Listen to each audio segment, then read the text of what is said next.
Huh? Inflating the truth. Inflating the truth? Okay.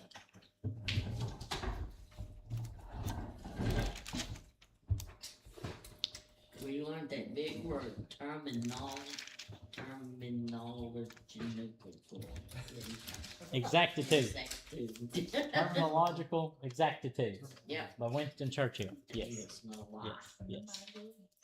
That's no false witness against thy neighbor. See, Anything else we covered? We used that one very hard word last week that we talked about. What was that word? Yeah. Honesty. Honesty. That was what was getting so stiff in conversation. Anything else that we covered? God cannot lie. This is true. It began in Eden.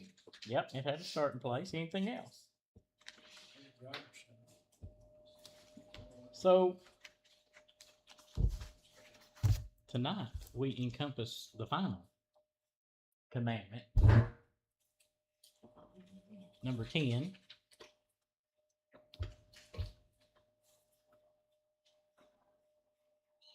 And since Haley and Dylan came in late, I'm gonna let Haley read Exodus 20 verse 17. That way they won't be. I don't want them to feel without. Everybody here has got something to read. I don't want them to be without, so I'm gonna find something for them to read. And if you got something better to read, for other than terminological exactitude for Dylan, let me know. No, you already got that one. That's reserved. All right, 2017. That's what. Oh, yeah, go ahead and tell us what that says. Thou shalt not covet thy neighbor's house. Thou shalt not covet thy neighbor's wife, nor his manservant, nor his maidservant, nor his ox, nor his ass, nor anything that is thy neighbor's. Let me ask you a question. Has anybody ever heard of this story by Leo Tolstoy? No. You ever heard of this? Anybody ever read this or heard of this? So this story by the writer Leo here, he writes a story about a man. And I want to warn y'all before we go any further that, we're coming upon Halloween. There is the possibility of some people being in costumes early, and you might see that. So just prepare yourself. However, this story was written by the writer that says that this person by the name of Pahom, Pahom, had a vision that one day he would own so much land that there would be no efforts by the devil to tempt him that he would want anything else. And so he sells some livestock and then gives wage labor by giving his children to do the labor for wages to pay for 40 acres of good land. And in a year, he paid it off. All paid off. In 1 year, he paid off 40 acres that he owed the debt for and had already fulfilled getting all of profit and all benefits of owning this 40 acres of land. Well, he decides after that, 40 acres, he decides, I need more. This is done good, and this proved that I need the land, but now I need more. This is not enough.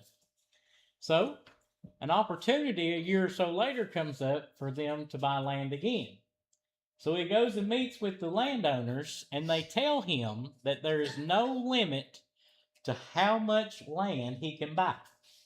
And he tells Pahom that as much as you can walk in 1 day, the price is 1,000 rubles, which was an amount of money in their time. But it's 1,000 rubles a day. So however much land you can walk in 1 day, that's how much you're buying. And the price is 1,000. And he says, okay. So he takes off walking. And he gets out through there and a little ways up in the end of the property. It looks good. He says, I really like this. This is good. He goes farther. And the farther he goes, the more he sees even better land that's better than what he first walked. So he decides he wants that in the price too. Now remember, as much as he can walk, the rule was he had to come back to them that same day. So however much he could walk in one day and come back to them, he could buy for 1,000 rubles. If he did not make it back that day, he's now lost the 1,000 rubles and then another 1,000 tomorrow. He's got it keeps doubling every day until he comes back. And they tell him, we don't even really know how much land there is, but as much as you can want, you can have it. That's what you're going to have for this price. So he keeps walking, he gets on a little farther out, and he finds even better land that looks better than the last set. So he goes even farther. Eventually, the sun starts going down. So he decides, I need to start making a turn after I've walked the land that I want to buy. I'm going to make a turn and head back. So he starts to make his turn. He starts to head back. When he gets back toward the where he come from, because he has to be back to them and meet them before nightfall to get that land that he walked for that price. He's on his way back, and he realizes the sun is setting faster than he's going to make it back to those men. So the first thing he does is he unpacks his gear, he unpacks his coat, he takes his boots off, and everything he's got on him is weight, and he starts running. And he runs. And the writer of this story tells that his lungs were moving just like one of them blowers that a blacksmith would use when he's trying to heat up the fire to nail the iron, is what his lungs were doing. He runs. And when he gets all the way up to where they're at, he falls on the ground. And when they find him there, he's dead. He's dead. So the question comes to you tonight of how much land does a man need? How much land does a man need? So I'm going to give you an answer. I'll tell you the answer. Huh? 1 acre. All right, Chris needs an acre. What he can work. What he can work? Okay, that sounds good. 6 by 6 lot. That is the very answer of what he needs. How much land does a man need? He needs 6 feet above from his head to his toes. That's how much he needs. 20 per 7 foot long. Huh? 20 per 7 foot tall. That's what he needs. So that's how much land the man needs.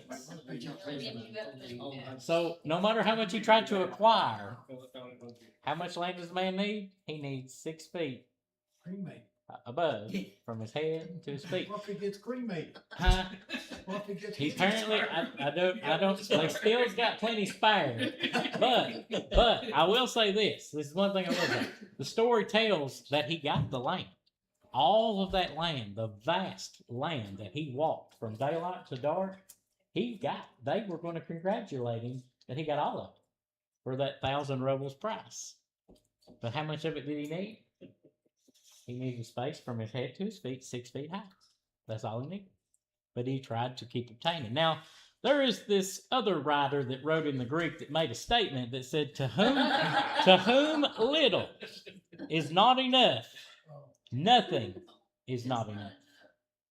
To whom little is not enough, nothing is not enough. Now, I warned you, there's some costumes appearing, so just prepare yourself.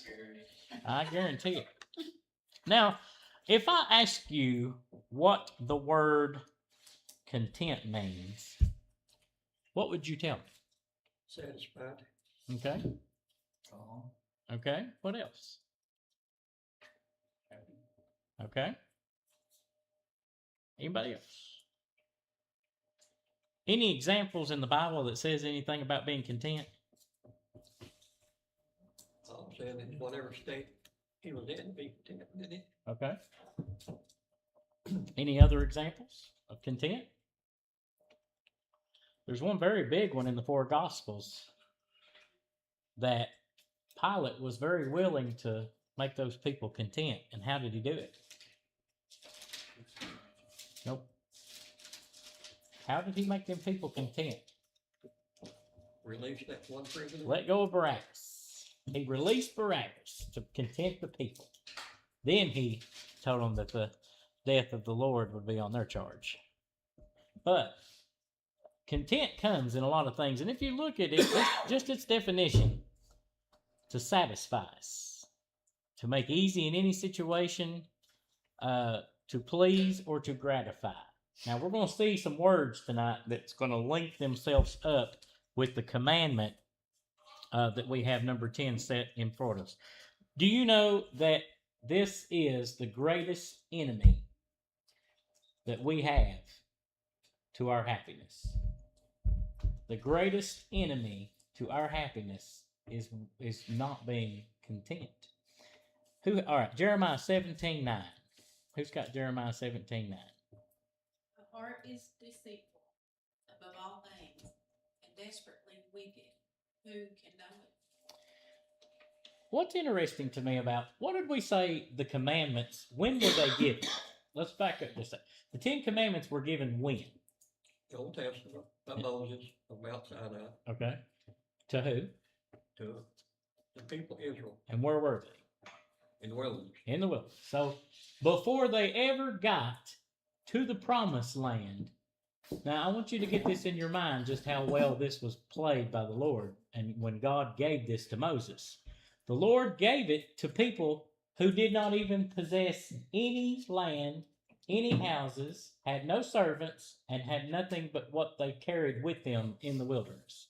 So all of this given to them is in preparations of what's going to be faced when they get to the promised land.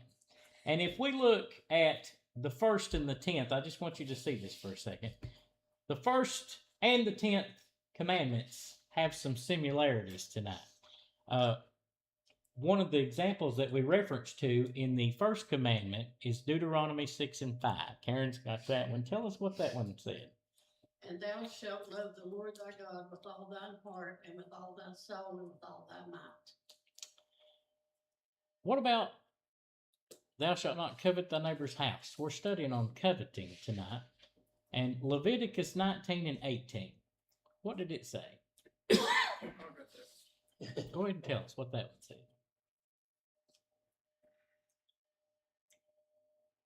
Do not seek revenge or bear a grudge against anyone among your people, but love your neighbor as yourself. I am the Lord. Love your neighbor as yourself. Do not seek revenge. What's interesting about the other 8 commandments is they address actions that spring from the heart. All other 8 address actions that spring from the heart. But the 1st and the last address the attitude. The attitude of the heart is addressed. If you wanted to look at this in summary of what God wrote from number 1 to number 10, we could call these 2 the covers. Because what the attitude of the heart is going to be where the action comes from. So if he's encompassed attitude on both ends of the commandments, that fits to hold all the problems of our actions inside and in between. We're going to look at that as we go on. You know that the heart of your sin is the sin in your heart. The heart of your sin is the sin that's in your heart. And tell me, if you're going to give me another definition, what does this word mean? Now remember, people's got, huh? It's so cute. I told you, we got people in costumes all the time. What does the word covetousness mean? What does that mean? Little chunky man. Anybody tell me? What's this word mean? Somebody give me something. Want what other people have. Okay. All right. Anybody else got an answer? Money. Money. What did you say? Do what? Covetous. Yeah. That's putting coveting in action. Uh-huh. That's putting waves on. Yeah. Adding to. Anybody else got any words for this defining part of covet? The whole commandment, 10th, is wrapped around the word covet. And that's what we're looking at tonight as we go. So, I'm going to give you what the Bible dictionary says about this word, but we're going to look at a few reference verses that matches this. It says that there is a strong desire after the possession of worldly things. And it assumes sometimes the more aggravated form of avarice, which is the mark of cold-hearted worldliness. All right. Ginger's got Colossians 3:5. What did it tell us? Mortify therefore your members which are on the earth, fornication, uncleanness, inordinate affection, evil concupiscence, and covetousness, which is adultery. Okay. Who had Ephesians 5 or something? Steve, do you have Ephesians 5 and 5? Yeah, Okay. for this you know that no whoremonger nor unclean person nor covetous man who is an idolater have any inheritance in the kingdom of Christ and of God. Okay. And what did Hebrews 13 and 5 tell us? Let your conversation be without covetousness, and be content with such things as you have. For he has said, I will never leave thee nor forsake thee. Okay. And 1 Timothy 6, 9 and 10, what did it say? Wait a minute. 1 Timothy 6, verse 9 and 10. Yeah. But they that will be rich fall into temptation and a snare, and into many foolish and hurtful lusts, which drown men in destruction and perdition. For the love of money is the root of all evil, which fall some coveted after they have erred from the faith and pierced themselves through with many sorrows. Okay. And what did Matthew 6 and 20 say? Found you. But lay up for yourselves treasures in heaven, where neither moth nor rust doth corrupt, but where thieves do not break through nor steal. If you think about this, and I want you just to put in your mind right quick how to separate. I don't like one word in this definition, and I'm gonna say this why I don't like it.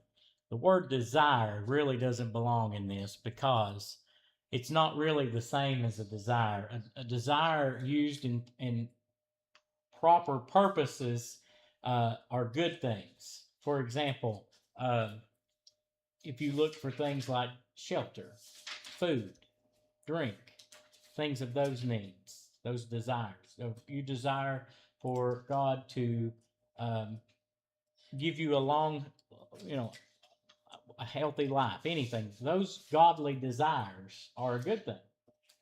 Desires in itself is a good thing. A coveted problem is when a desire has gone awry. It has really made a bad turn. And I'm going to tell you the very thing that we can look at, and this is going to be very prominent even in 2025, you're sitting in it, is when it is so excessive and there is such an obsession for someone to want something that does not belong to them. That's where we're at with coveting in 2025, is there is an excessive and obsessive desire to want something that does not belong to them. And let me just give you a thought for just a moment.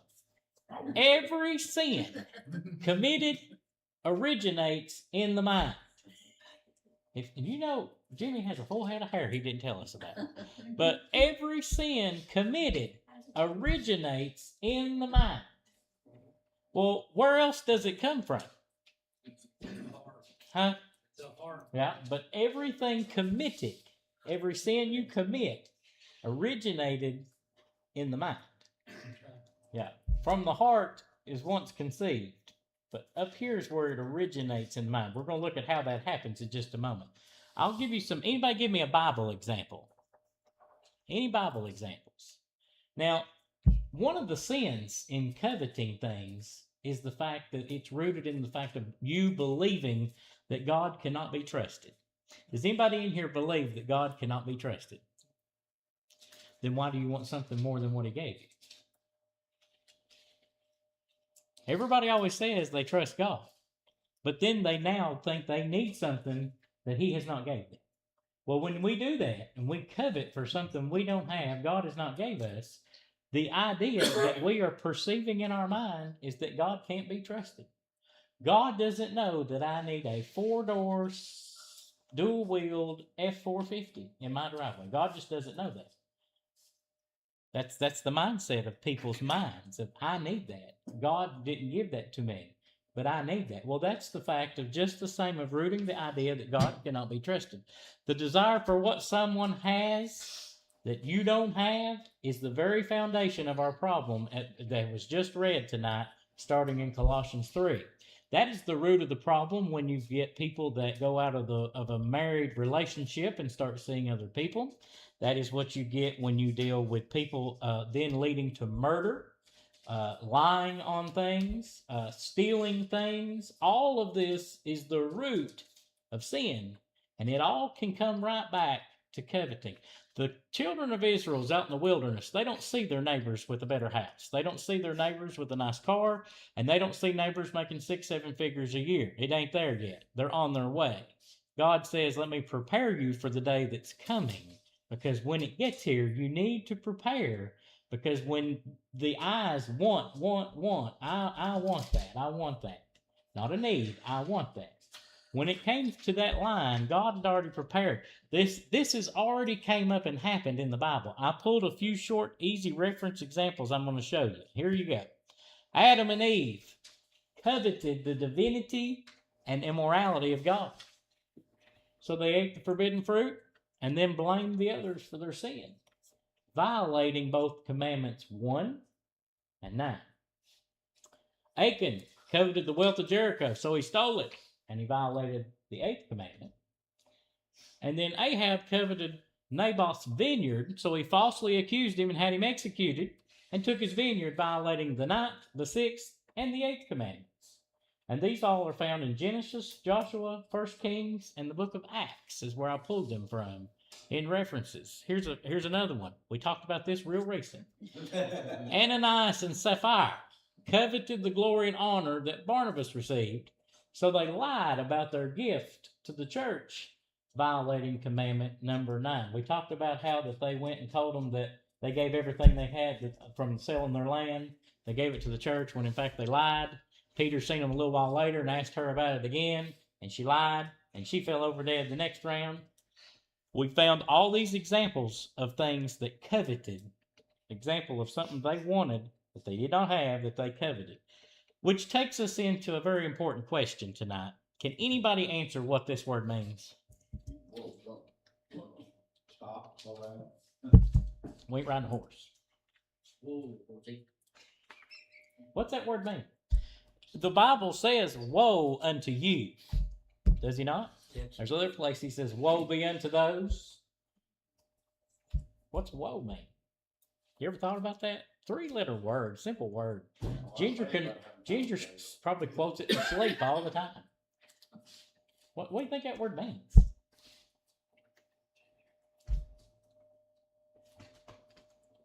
Anybody know?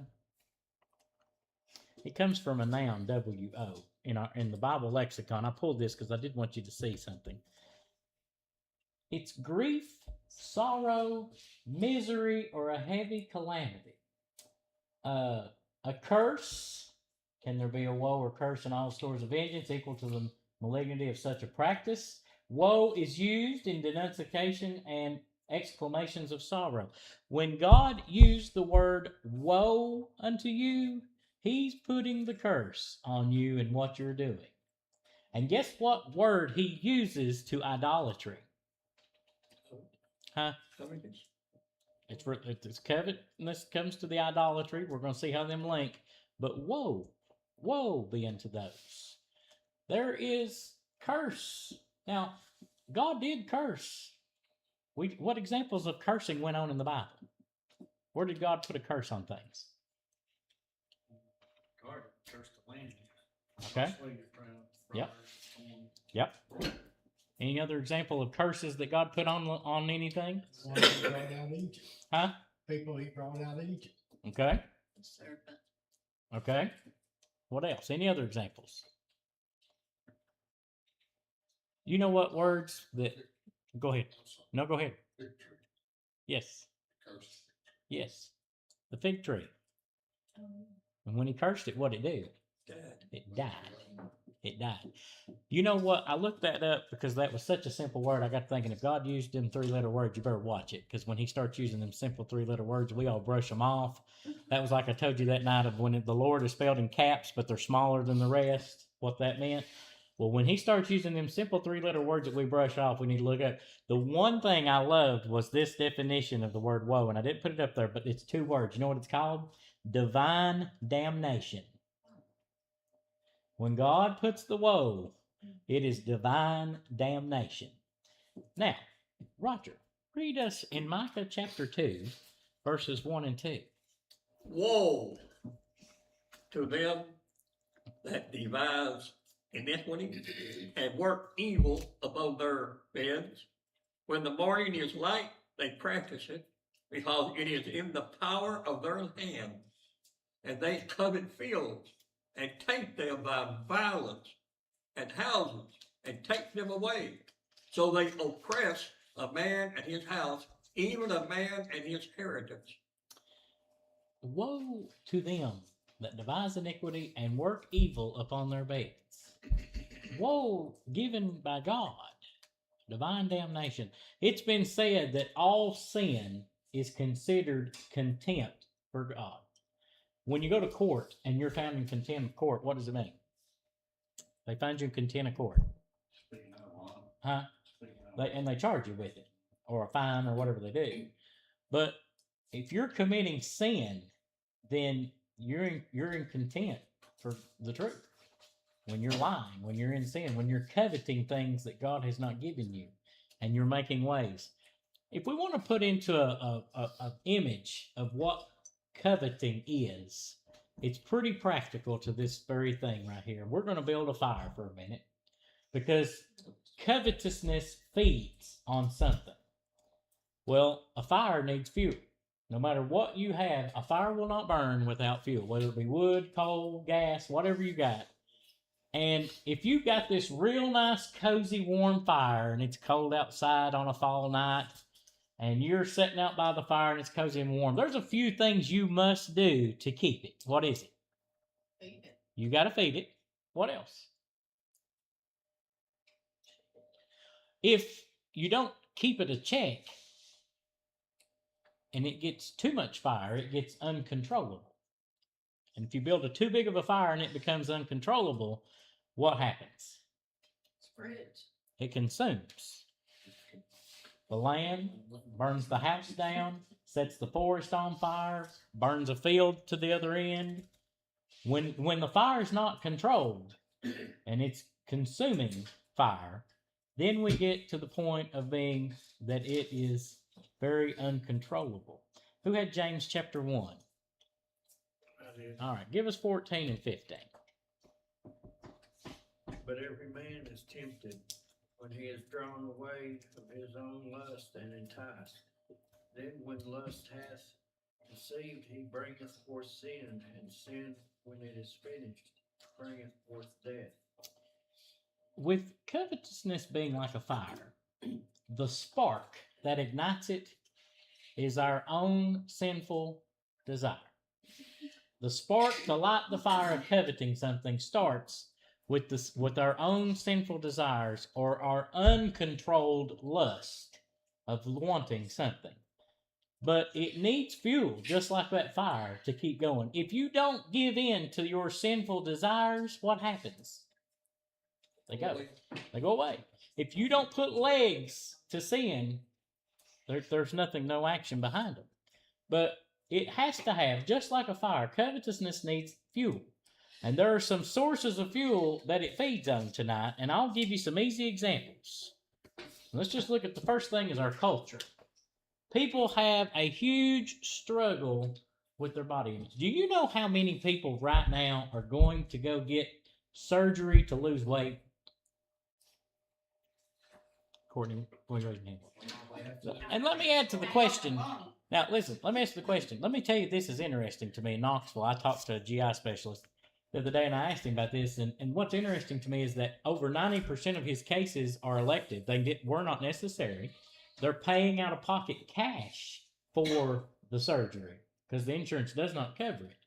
And he said that out of that 90%, another 85% of those did not successfully follow the correct diet and exercise plan that they could have lost the weight without needing surgery. So the body image, and I want to show you how quickly this goes, is all by how it's advertised and put in front of you to raise your level of discontent. Now, you think about it, the world's oldest profession of advertising ever created was when the devil did it in the Garden of Eden. Because that's when he made the advertisement that you can know it all, and you can be just like God. All you got to do is go eat of the tree of knowledge of good and evil. See, the advertisement right there is that you need this because you don't have it. And now you're no longer content. You see something in a book, Robert's over here looking through Harbor Freight magazine, and he finds that tool that would shortcut his work by a third.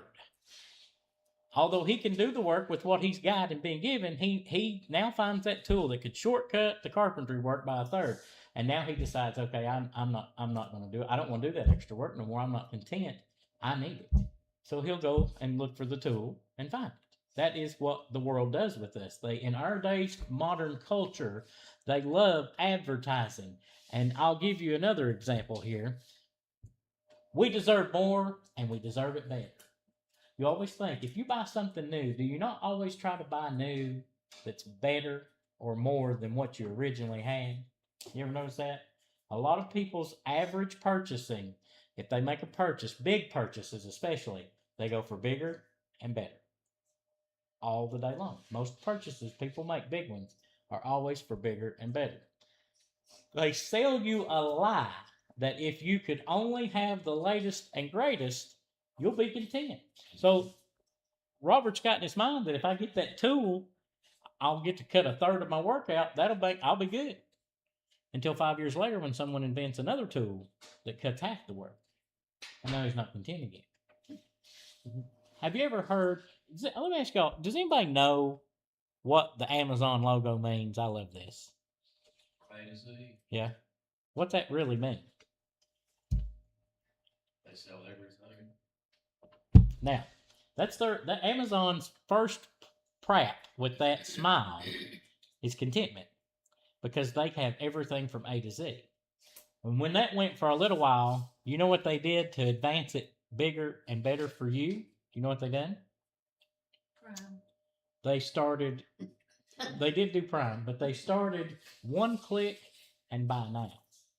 So now you don't even have to put it in your cart and go through all the steps of checking out to order. You've got the one click and buy now. So not only do you need it faster than what you could have got it if you'd have checked out through the steps and you click one button and it's on the way. So that's how much more you need it than you needed it before. Sins of a culture. Now this is a very Bible scholar that wrote this statement. The sins of our culture will become the sins of a Christian. And the sins of a Christian will become the sins of the church. And this is Bible. The sins of culture will become the sins of a Christian, and the sins of a Christian will become the sins of the church. Who had Hosea chapter 4? Okay, that's a perfect one to give you. I eat up the sin of my people, and they set their heart on their iniquity, and there shall be like people, like priests, and I will punish them for their ways and reward them their doings. They eat up the sin of my people, and they set their hearts on iniquity. And then the next thing he says is be like people, like priests. The sins of culture becomes the sins of a Christian, and then the sins of the Christian becomes the sin of a church, and stacks itself over and over and over. What does the word idolatry mean? What's idolatry mean? This side's being real quiet tonight. Pay attention. Sin. Huh? Sin. Cute. What's idolatry mean?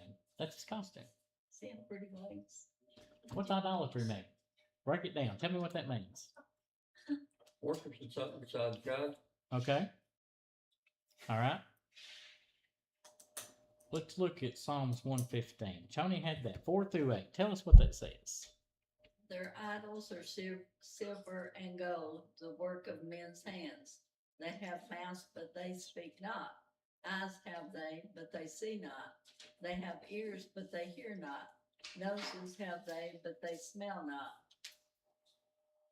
They have hands, but they handle not. Feet have they, but they walk not. Neither speak they through their throat. they that make them are like unto them, so is everyone that trusteth in them. Problem with believing that anyone or anything other than God can meet your deepest needs is idolatry. When you set something as an idol in place or in front of God, is the same thing as believing that someone or anything other than God can meet your deepest needs. Everyone who trusts in something other than God is going to be very disappointed. Thou shalt have no other before me. No idols, no falsehood.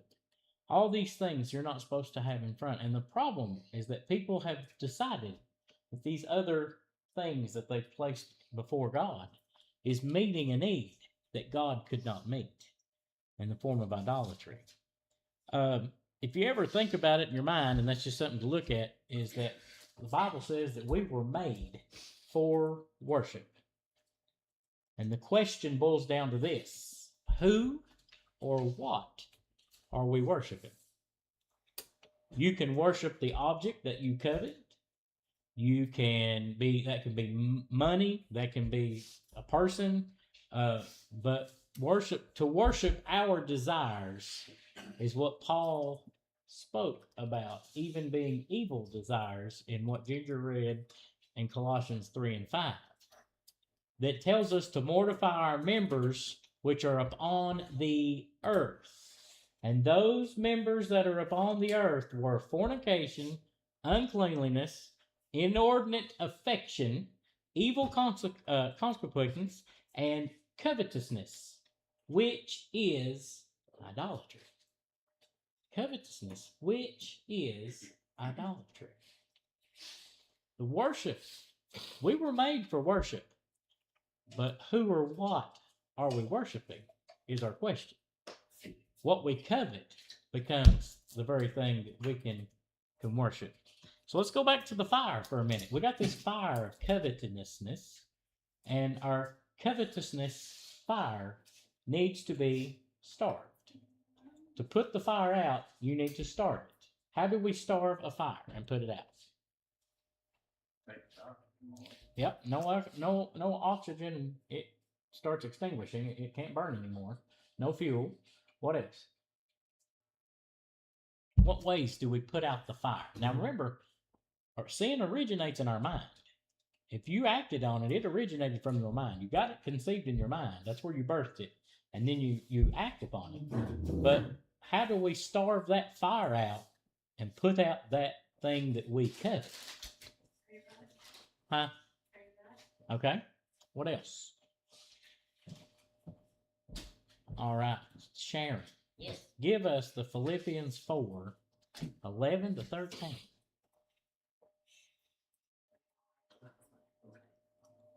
Not that I speak in respect of want, for I have learned in whatsoever state I am, therewith to be content. I know both how to be abased, and I know how to abound. Everywhere in all things I am instructed both to be full and to be hungry, both to be abound and to suffer need. I can do all things through Christ, which strengthens me. Paul says when he wrote in Philippians that he had learned that no matter what state he is in, to be content. If he didn't have something because God didn't give it to him, be content. If God gave him something, be content.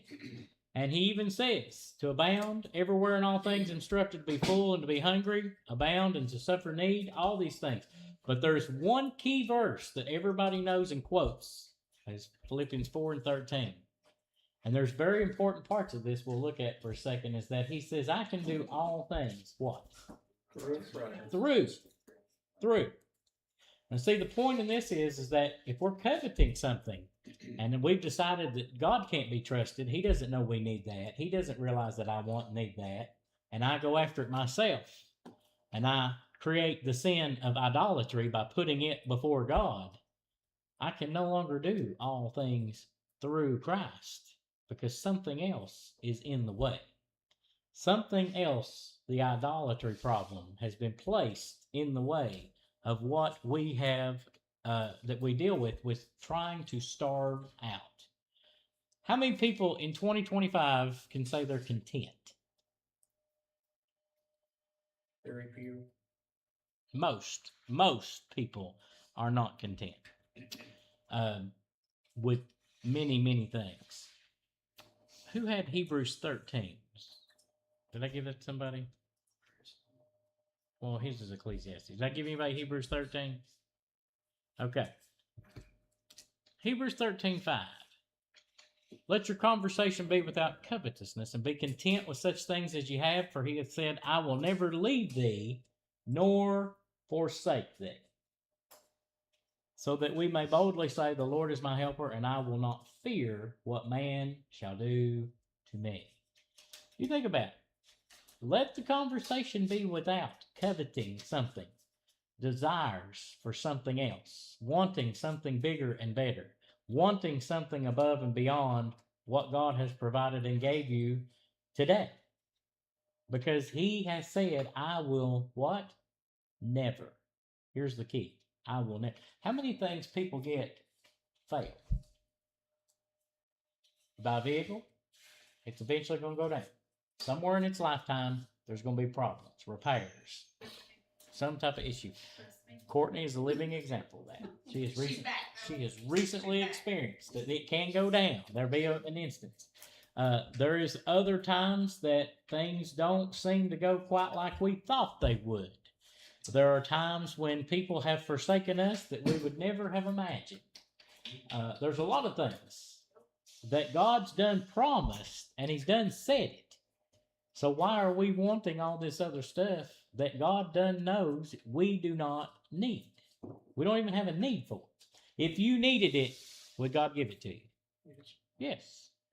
He provides all of our needs according to his riches and glory. Okay. All right. Chris had Ecclesiastes 5:18. What did it say? It says,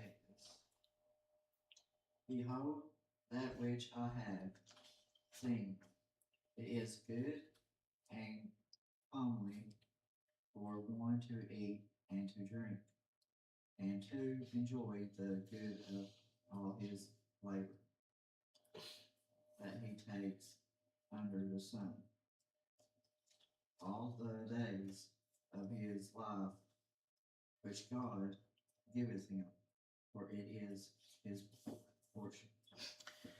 If you notice in this, for example, in Ecclesiastes 5:18, that the God's gifts are simple, and they start out with your very needs of food and drink, the necessities of life.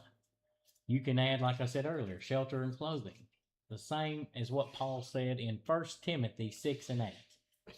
What did he say in 1 Timothy 6:8 about that very thing? And having food and raiment, let us therewith content.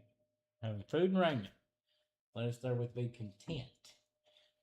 Contentment promises and delivers freedom from a consuming desire for what does not belong to us.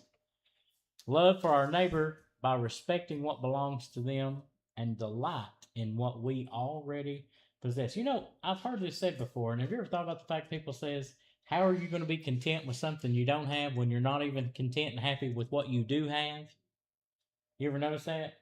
How are you going to be happier and content with something you don't have when you're not even happy with the things that you do have? All of this links us very common things. Let's go on to continue. Robert's going to give us the next two verses in Ecclesiastes 5. Every man also to whom God hath given riches and wealth, and have given him power to eat thereof, and to take his portion, and to rejoice in his labor. This is the gift of God. For he shall not much more remember the days of his life, because God answered him in the joy of his heart. Recognizing the ability that life is a gift from God. You were given life. That is a gift. The very essence of you being here breathing and living right now is a gift from God.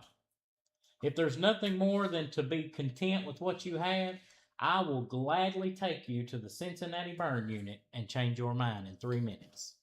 I can tell you that because I've been there. Vandy. Let me take you to Vandy's burn unit, critical burn unit. And you tell me if you're content with the life of what God's gave you right now. We're not talking about anything in the future, what could come. We can go on to the past and say what has come. We got different people in here that skimmed death, and God granted them more of life because they were knocking on heaven's door, literally seconds from knocking on heaven's door. You just take me right over to the cancer center right Yeah, here on this road. yeah, we can go right here. We can just go to the nursing home. We can go around and let you see some things and let you make the decision for yourself if you're really content with what God has given you. If it's nothing more than the gift of life and what you have, your life, your health, you may have ailments and medical problems, but I'm telling you, it gets far worse, and it can get much, much worse quickly. And all of those things being said, we're not content with what good health we have now. We don't even think nothing about it. Nobody thinks about anything till a problem arises. Something happens, and then we're awakened. If we don't even desire what we have that God's gave us, and we're not content, then that's where the mind starts creating that desire. It all comes from a very struggle that we all deal with, that we all know of. And Roger Cook's going to tell us some verses in Mark 7:20-22. And he said, that which cometh out of the man, that defileth the man. But from within, out of the heart of man, proceed evil thoughts, adulteries, fornication, murder, thieves, covetousness, wickedness, deceit, lasciviousness, and evil eye, blasphemy, pride, foolishness. Did you hear that list?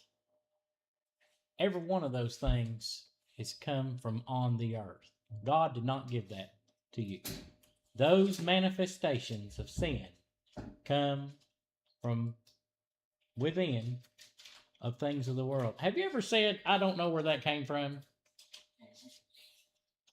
Or you ever had something come out of your mouth and say, well, I don't know where that came from? Where did it come from? Heart. The heart. And this proceeds from within. What are we supposed to do? The Bible tells you to do something with your heart. What does he tell us to do? What are you instructed to do with your heart? Huh? Keep it pure. Yeah, we are to guard it. We are to guard our hearts because this enters in. And the wrong thinking that's coming from what our desires and our wills are giving is where we get into an issue of more problems. Have you ever, Courtney's in here, Christy's in here, have you ever noticed on your labels this right here, beware of, user beware? Have you seen that on bottles? I know Ginger has. If you've ever been in healthcare work, you've seen them bottles that on the back it says user beware. Things about covetousness has a user beware label.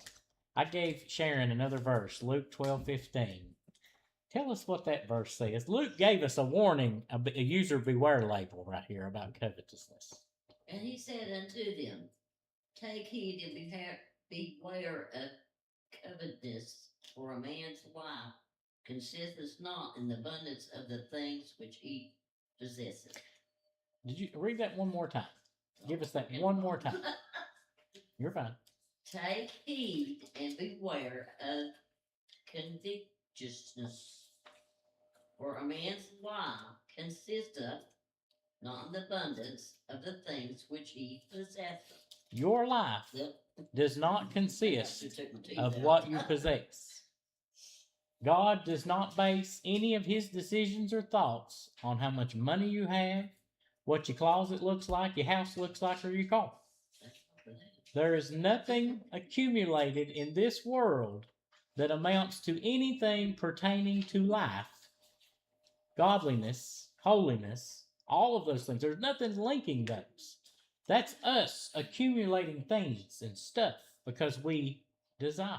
We have those worldly desires to look for things. And I pulled some random, and I don't know why, but I had to do this.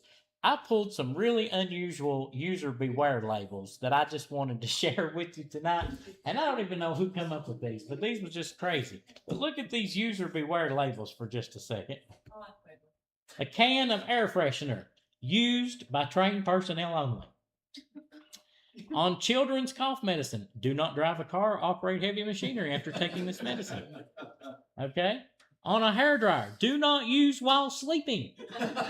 All right? And on a clothes iron, do not iron clothes on body. These are user beware labels, really, on products. You know where they got the label? Somebody did this. This came from a user experience. And then the best one is on the fire log. I had to go back to the fire. On the fire log, it tells you there is a risk of fires. Okay? Yeah, there is a warning label to this that goes to tell us. And, you know, when you run to something fun, do you know that when you run to something that's fun, that you are running from satisfaction? When you run to the fun, enticing things that the world wants you to be part of, you're not going to be satisfied. You're not going to be satisfied. When you do all these things in the very path of what we don't think anything of, we want. I've got one word I'm going to tell you tonight that I put nowhere in this presentation on purpose. We've talked about coveting things, wanting something. I'll even take you to the far. You know how far covetousness will take you is to the fact that not only do you want it, you're going to figure out how you're going to get it. And when you figure out how you're going to get it, is how you're going to take it from somebody else. Because that's what comes into the problems of theft, the lying, all these other actions, is because we originated that sin right up here and we took action and gave it legs. And then from there, when it got legs, is when we went into acting upon something we coveted. But first thing we have to do is be content. These three words linked: covet and content. That's the first two. If you're not content with what you have, you covet the things you don't. If we're not content. And if you are not content, there is no peace. There is no peace in your life when you are not content. Now, can anybody give me an example of good things that you should not be content with?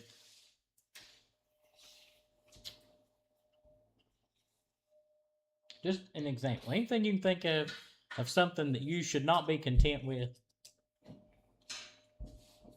Because covetousness comes from when we are not content with what we have. But what are some things we should not be content with? Worldly things. Okay, that's a good leg right there. Worldly things, the worldly things. So, if we know that all of our problems rooting from sin has created itself right here, and the world's advertising it to us, you need more, you need bigger, and you need better. What should we not be content with? Gossip, listen to and or spread. Okay, what else? What should we not be content with? Don't be content with your relationship with the Lord. Okay, that's Work better. Yep, that's good. What else? What should you not be content with? It was read, one verse tonight was read that related to this. What should we not be content with? What did I tell you one of the things about sin and problems? What did I tell you in one of the commandment lessons one night? The advice was to run. Run for your life. When you see the devil flaunting it out there in front of you, you turn away. See, God always provides a way of escape. That we don't have to go into problems and troubles. We take ourselves there a lot of times. Actually, we drag him with us into a lot of things we get into. But the first thing we should not be content with is sin. And we should get rid of it. And we should remove it from our environment and our place. Not everywhere can you do that. The world is not a perfect place. You might not be able to get away from some things.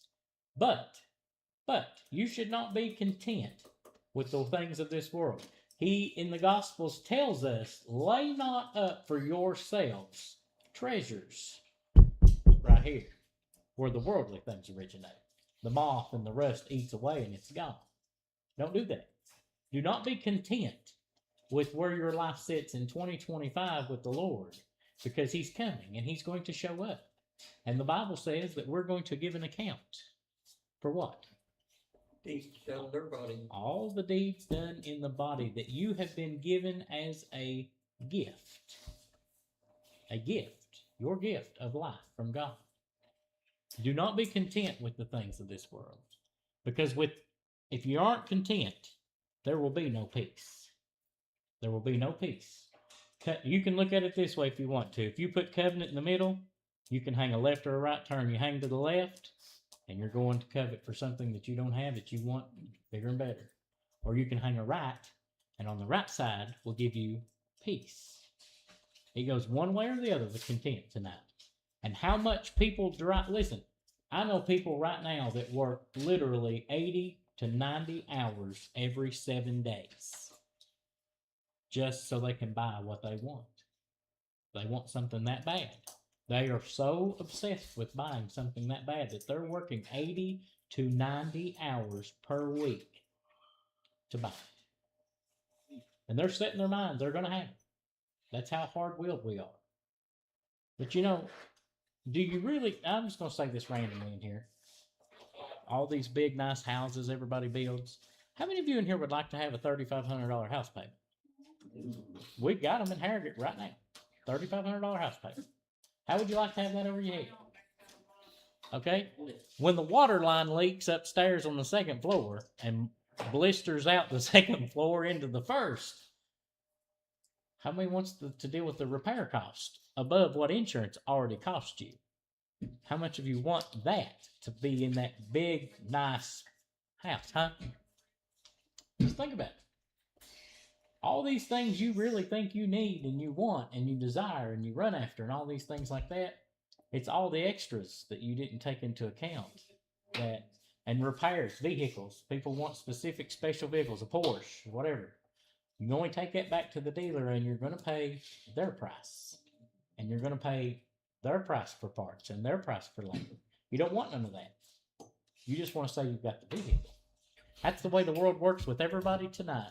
When we go back to that very commandment in 2017, then he says, thou shalt not covet thy neighbor's house, thou shalt not covet thy neighbor's wife, nor his manservant, nor his maidservant, nor his ox, nor his ass, nor anything that is thy neighbor's. Don't be looking to the neighbors saying, oh, I want that. I need that. I'm going to find a way to take it from them. I'm going to find a way to get it. Before the children of Israel made it to the promised land, God knew so good at how his people were and how that they were human that he knew to warn them before they got there. When you get there, don't be trying to covet wanting what someone else has. And in their mind, it's hard for me to imagine them ever doing that just because of the fact of look where they came from out of slavery. Then they got themselves in a wilderness wrangle and then landed in the promised land. How in the world could they then do that? They did. It happened. They did that very thing. David is another example of covetousness. While they're out fighting the battle, what's he do? Bathsheba's out flaunting around and he decides that's who I want. So what's he do with the husband? Had him killed. Then he has an illegitimate child and it wreaks havoc. Does it not? I don't think he died, didn't he? Yeah. So right there's another problem with not being content with what you have and the covetousness issue and what it costs in the very long run of those things in the lineage of King David. Anybody else got anything to add tonight?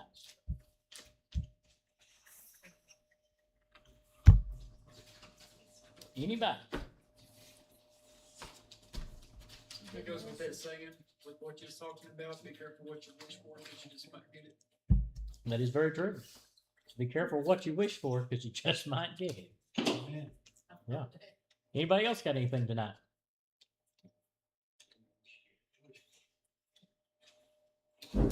Anybody?